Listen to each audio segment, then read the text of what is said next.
Hello and welcome to the Cellar Door. I'm George and today I'm in the Yarra Valley at Stefani Estate, an Australian winery with a distinctly Tuscan feel. Let's go.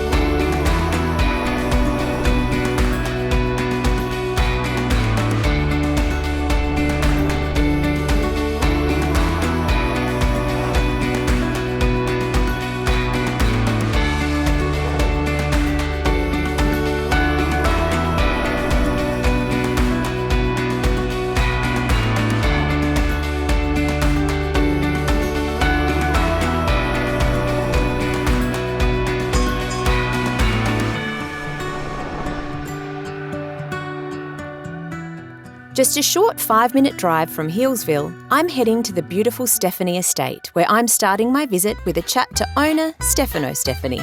Hello, Stefano. Thank you so much for having me at your beautiful estate. This is incredible. So I bought this property in 1998, and I want to establish a vineyard. Because where I come from, in Tuscany, I have a very similar property. Someone told me that it was too steep for vineyard, but I enjoy a steep vineyard. Okay, you don't mind climbing up and down the rows. So what are we looking at here? Up the view here, we're looking all Pinot and Chardonnay area. So we have a lot of variety of Pinot Noir, the different clone of Pinot Noir, and Pinot Gris, Pinot Blanc, and the Chardonnay. And we have the 3 different clones of Chardonnay. And so you've sort of been around vineyards and wine your whole life? Yes, when I was in Italy, when I was a kid, and I came to Australia, I was 30 years old, so we always had wine on the table. And my dad and my grandfather was producing wine from the farm. And you've got children who are involved in the vineyard here as well? Yes, my son, my oldest son, is in Germany and at the moment, but he done about 8 vintage here, the property. He will be interested to take over one day. One day, not just yet. We don't know yet, one day. His name is Alessandro. And you've also got Luca, who's in the... Yeah, we have Luca that they look after the Cellar Door, and they make a nice pizza. Excellent. Might have to sample that a bit later on. And so you've got beautiful vines. You also grow olives as well? Yes, we have 2 different varieties of olive plant.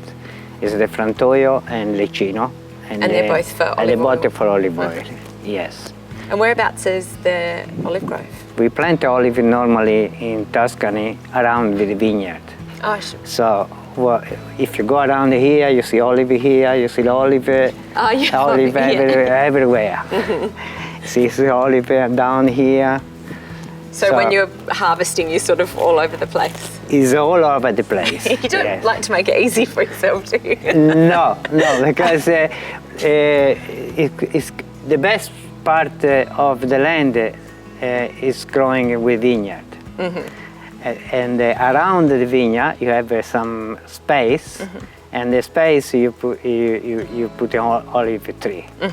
That's how it was where I come from in Tuscany. So that's you're why all the space. Yes, we have around 600 plants. All right. In the property. Scattered around. A little bit everywhere. Yeah. So you've got that sort of Tuscan feel with your olive trees here and there, and there's a special wine that you make here that is a Tuscan. It's a desert wine that is quite popular in Tuscany. We call in Tuscany Vino Santo. Stefano's Tuscan-influenced approach isn't just limited to his appreciation of olive groves. Stefani Estate also produce a special wine popular in Tuscany. It's made with 3 different varieties of grapes that I imported from Tuscany, or my clone. It's a Trebbiano Toscano, Malvasia Toscana, and Crepolino. What kind of wine does it make? It's a dessert wine. We picking the grapes when they are on sugar level about 10 and a half. I dry the grapes. After they dry the grapes, we crush the grapes. We put the grapes in small caratelli. They call a small barrel. A little barrel? Little barrel, 60 liter. And we leave it there for about 5 years. After 5 years, we mix all the different vintage. And we have the Vinsanto that we'll be testing at the Cellar Door. Oh, today? Today, yes. So is it quite a sweet, like raisin kind of flavour from the dried grapes? It's quite dry. So you've got this property up the top here, and then you've got another one down at the bottom of the hill? Yes, at the bottom of the hill we have the gate, we call, in the same property, a different type of vineyard with a different variety of grapes. Because I suppose the climate's quite different down there. Yes, we have about 3-4 different degree difference between the bottom and the top of the property. Oh, wow. So up here is all Pinot and Chardonnay area. On the bottom we have the Sangiovese, the Shiraz, Shiraz, Viognier, Sangiovese and Cabernet Sauvignon. And have you gradually increased the different varieties that you have on the property over time, or was it sort of experimented from the beginning? In the beginning, we tried to growing Shiraz and Cabernet, Shiraz and Merlot up the top here, but it was never ripe. It was too cold. So we concentrate all the variety on the bottom property, and on the other property, on the other estate, where is the Cellar Door, because that is much warmer. So that is all. We have some Pinot Noir there that is early ripening. And we have Cabernet, Merlot, Viognier, Malbec, Cabernet Franc, Petit Verdot. Before I get to tasting, I thought I'd catch up with Stefani Estate's other half, Rina. Hello, Rina. Hello, George. How are you? I'm great. How are you? Good. Great to have you here. Yeah, so nice to be here Yeah. at your pretty new Cellar Door. Yes, just opened up 2020, so that was good.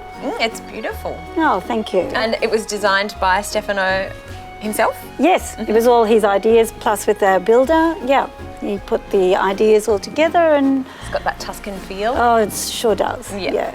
So you have been part of this since the beginning, obviously. Yes, even when the children were quite small, we were involved in harvest time.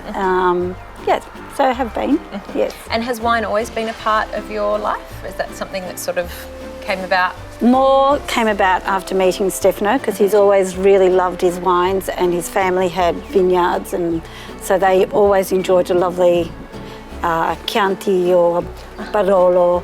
So I've really learnt a lot through Stefano, yes.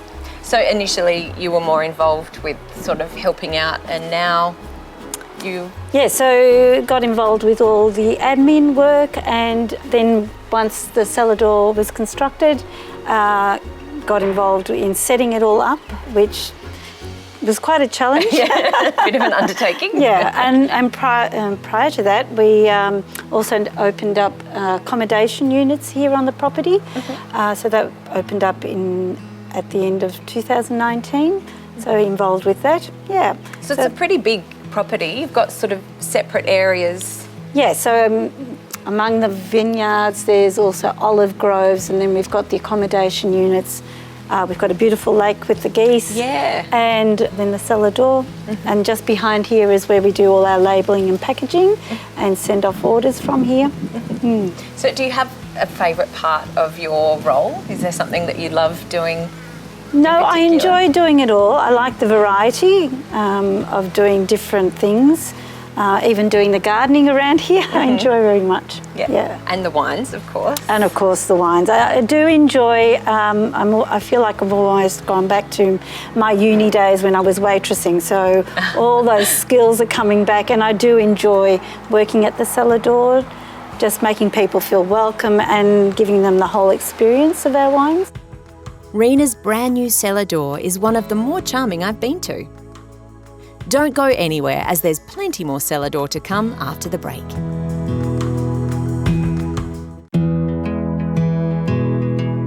Stefani Estate sits just outside of Healesville in the Yarra Valley Ranges, and having recently built a brand new cellar door on the property, I wanted to know more about their unique and bespoke approach to its creation.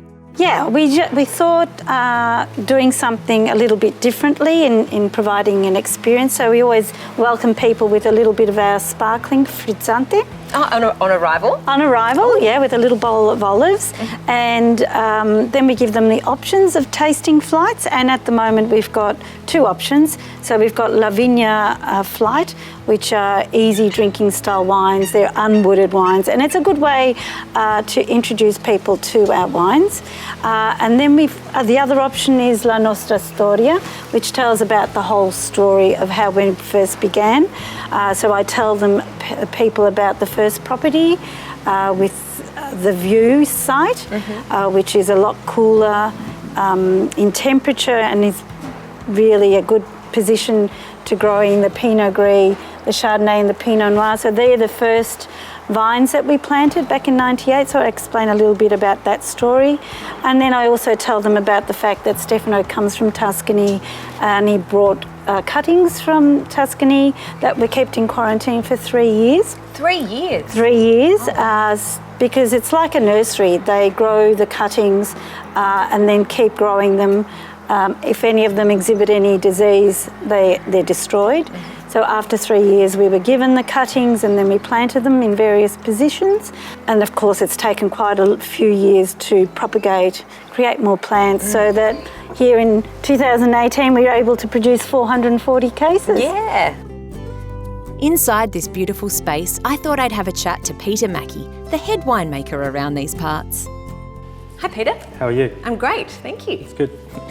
So you are the winemaker here? Correct. The one and only winemaker? Winemaker, bottle washer. Oh yes. I do everything. Oh brilliant. Yeah. Including showcase your wines. Correct. So you've been here since 2013. So we're tasting the fruits of your labour? My labour. So we are tasting, today we're doing the view flight. The view's at 300 metres above sea level, so it's all picked a little bit later. We actually do 20 different varieties here. Yeah, there's a lot, yeah. How does that go for you? It's difficult. You've got to nail 20 different varieties every year. And what variety are we going to go into now? So we're going to start with the View Pinot Gris, and we do a Pinot Gris style, not the Grigio. So we leave it on in a barrel. We try to get a bit of texture to the wine. Yep. So because it is the same grape. It is exactly the same grape, but it's a style thing. And I think all the wines we make, we try to match them with food. So we go for texture. We try to put something else into it. So when people taste or they drink it with food. So we try to match. Yeah. Very good. So, like I said, this is over 300 metres above sea level, so it's a lot cooler. We will start picking this towards the end of next week. Most of the valley start picking now, so we're about a week and a half behind the rest of the valley. And this would be the highest altitude in the valley? Very close. Yeah. Very close. Couldn't see any other wineries at the same level. Well, vineyard and winery too. Yeah. So, style-wise, we do both stainless steel ferment and barrel, and then later on I put them together to try to get that texture, all natural acid. So it's it's actually quite a nice one. Smells good. Yeah, you got this nice pear, bit of white peach coming through.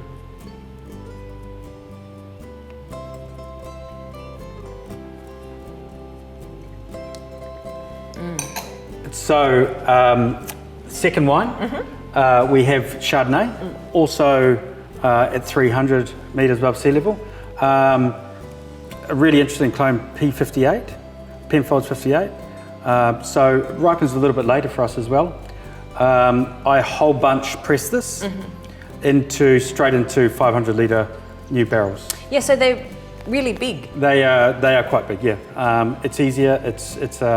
I find the larger format a lot better. It's a lot a lot, elegant on the wine as well. Yeah, not so much of that oaky. Yeah, correct. Yeah. So we leave it in wood for up to 12 months. Sometimes we might have to pull it off earlier. So most of the wine, I do a partial malolactic fermentation. So I try to get a bit of a creamy character in there as well, but not much, maybe 20%. So it's that sort of fresher style of... Yeah, elegant. I mean, but we also want to respect the acid in the wine.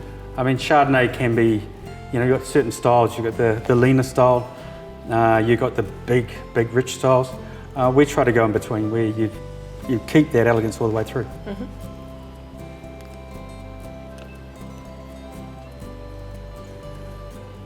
So you can taste that nice stone fruit in there. Yeah.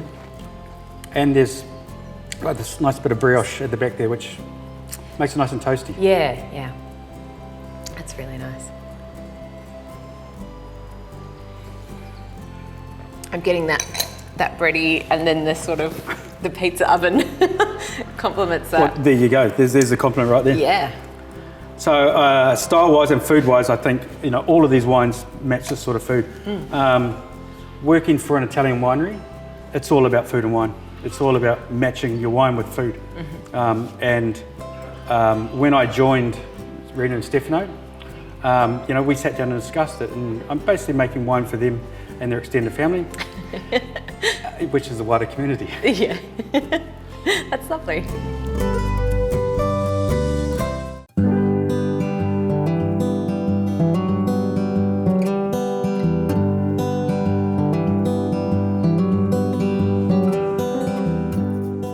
So, did you come up studying viticulture, or was it things that you learned? No, I just learned. Learned on the job. Learn, and we employ people.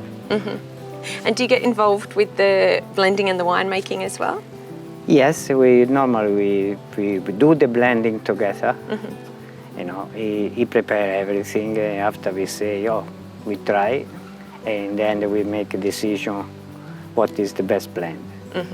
Except some variety, like a review of Pinot Noir, that will be going organic next year, on the next vintage, and that will be separate from the other vineyard, the other estate, So this vineyard up here will be fully organic? Fully organic. Amazing. That must have been quite a process to undertake. Yes, it's a long process, but I think it's worth to have. Yeah. To be organic, you need a vineyard that is out or other vineyard or other property. Yeah. So this vineyard is perfect because it's by myself. Yeah. I mean, it's such a unique property. It's so high. This view is incredible. We control all the other winery in the Yarra Valley. What are they doing? You're the king. That's fabulous.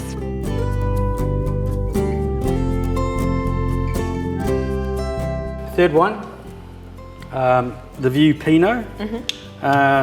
So this is on a rockier slope.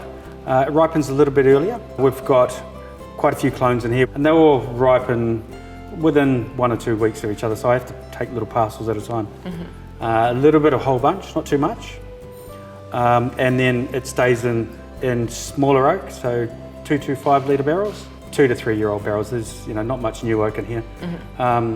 And I leave it up in wood for close to 10 months, maybe a little bit longer, depending on taste.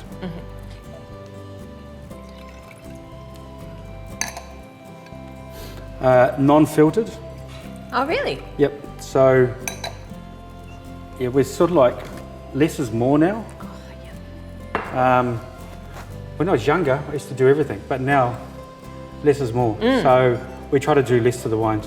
We pick the grapes when they need to be picked, and less is more. Has the move towards the all organics altered your winemaking style at all? Or?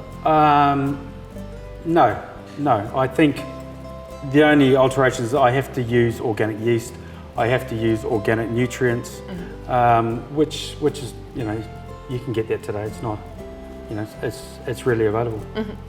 The only difference is you have to respect your total sulfur, but that's normal. So what do you think? This is, It smells really good. oh, just ripe. Christmas cake. Yeah, sour cherries. Yeah, the cherry element.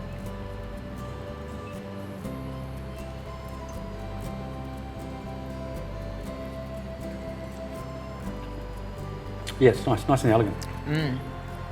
Yep, good depth of character to it. Yeah, it's got enough body. I do like a Pinot that's a Yeah. little more robust. Yep, Yeah, that's a good time. yep. I just need to check one more thing.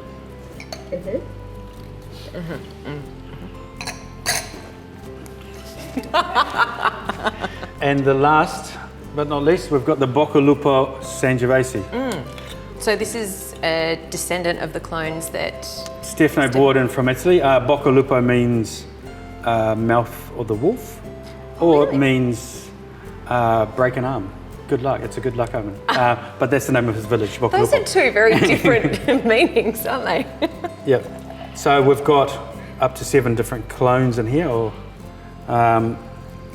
So when I first moved here in 2013, and just seeing these clones was a bit challenging. Right. Never dealt with them before, but now they all ripen differently. Sangiovese suits the Yarra Valley. If you look at it from a winemaker's point of view, the numbers, like when you pick and do analysis, it's amazing. So I think Sangiovese's got a really good future for the Yarra Valley. Certainly growing in popularity too. It is. We do Nebbiolo as well, and the Nebbiolo we've started leaving it on skins for up to 12 months in barrel, and the results are amazing. We're going to start doing that with the Sangiovese as well. Right. So just going way out there and experimenting, which Great. is good. Yeah, great. So the thing with Boccalupo or our Sangiovese is you've got purity to it. It's fantastic. You've got these nice dark elements to it, quite earthy, but you've got some nice raspberry fruit coming through as well. Yeah.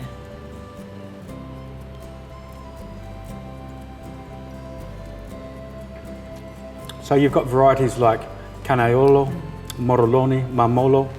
They all actually amalgamate together with Sangiovese clones, making a nice. It's quite rich, quite full body. Yeah. But it also has a nice bit of backbone to it, if you know what I mean. I do. Yeah.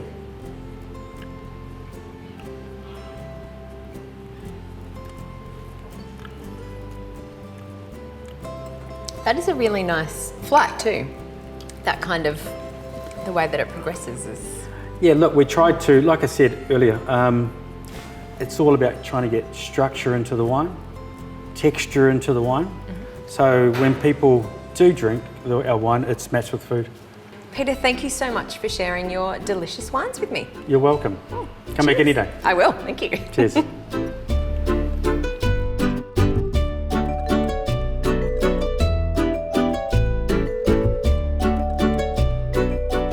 Cheers. Cheers. Oh, that's a good one.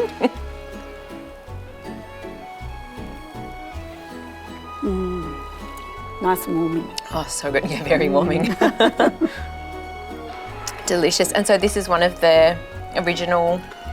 So this is Grape from varieties. the plants that have been derived from those original cuttings, yes. So every year we take cuttings and propagate to create more plants so that we can increase the production of it. And where does the name come from? So Boccalupo is the name of the property in the vineyard where Stefano's grandfather lived and had his vineyard, and so in honour of that, from where the cuttings came from, we've given it that name. But this is grown at the gate position. And you Little you warm also up. have a wine called The Gate. That's right. So the gate is the vineyard site, and so at the gate where we had the picking this morning, we have the Cabernet Sauvignon, we've got the Shiraz, and then the Sangiovese. And then you've got the view as well. So at the view, yes, so which is predominantly Pinot Gris, Chardonnay, Pinot Noir. Yeah. Excellent. And this paddle here, Yeah. so these are the less oaked style. What sort of Yes. story do you get? with Okay, this? so with the rosé, we we've done that with the Sangiovese grapes, so just very light contact with skin. We have then our anise. Now that's, we bought fruit from the Yarra Valley just as part of the Italian culture. We wanted to focus on Italian varieties. So anise is a grape variety that's grown in northern Italy in the Piemonte area, just as the Nebbiolo is. So we've done that one in 2018. Then we've got our Pinot Blanc, which is from the View site. And then also the Nebbiolo is also something that we sourced from Heathcote that we just wanted to try out. But we have now planted in the Ballarida site quite a bit of Nebbiolo. Yeah. And tell me about the Ballarida site. Where does that name come from? So Ballarida is the original name when we bought the property, and in the indigenous language, we're told that it means where the big oaks grow. So near where the accommodation units are, there are 2 really big oak trees. So, beautiful. Yeah. And what sort of accommodation do you offer? So we have 2 units, and each unit offers 2 bedrooms, 2 bathrooms, and a fully equipped kitchen. So it's a lovely site to go and visit, and if you just want a really relaxed weekend away, it's ideal. Yeah. Beautiful. Well, thank you so much for having me here. Oh, it's been such a pleasure. Might Really try nice. some of that pizza maybe. Oh yes, we should. Cheers. Cheers.